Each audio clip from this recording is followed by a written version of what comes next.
আমি চলে এসেছি শ্রীমঙ্গল উত্তরসূর বিকাশ পালের বাড়িতে।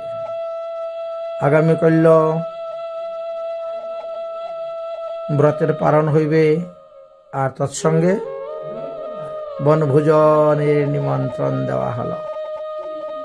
আগামীকাল আমাদের এই সেবিত বিগ্রহ গোপাল, গিরিধারী, রাধা গোবিন্দ এই সবাই যাবেন বনভোজন খাওয়ার জন্য।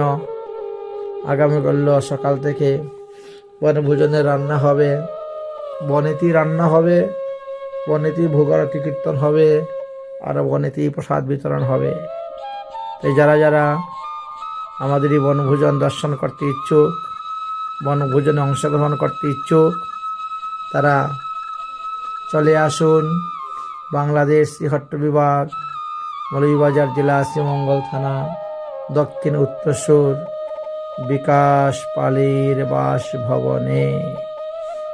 এখান থেকে আমরা কালকে সকালে বনভোজন করতে যাব ঠাকুর নিয়ে, এবং রান্নাবান্না বনভোজন হবে। রাধে রাধে। যাহারা যাহারা আমাদের বনভোজনে অংশগ্রহণ করবেন, প্রত্যেকের সেবিত বিগ্রহ ঠাকুর নিয়ে আসবেন। নিতাই গৌর, রাধা গিরিধারী, গোপাল, যাদের শ্রী বিগ্রহ আছে সেই বিগ্রহগুলো নিয়ে আসবেন। আমরা বনভোজন করব, বনভোজন উৎসব, তাই আপনাদের ঠাকুর নিয়ে আসবেন। এখানে যারা আসবেন সবাই সদাচারী প্রসাদ বুঝি বৈষ্ণবগণ আসবেন।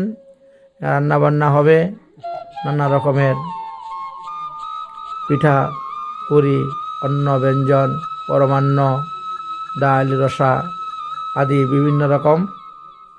তো আপনাদের শ্রী বিগ্রহ নিয়ে আসবেন, বিগ্রহকে এখানে বসানো হবে এবং বনভোজন করা হবে। আমাদের শ্রীধাম বৃন্দাবনে এই পৌষ মাসে প্রত্যেক বৃহস্পতিবারে লক্ষ্মীবন অর্থাৎ বেলবনেতে এই বনভোজন অনুষ্ঠান হয়ে থাকে।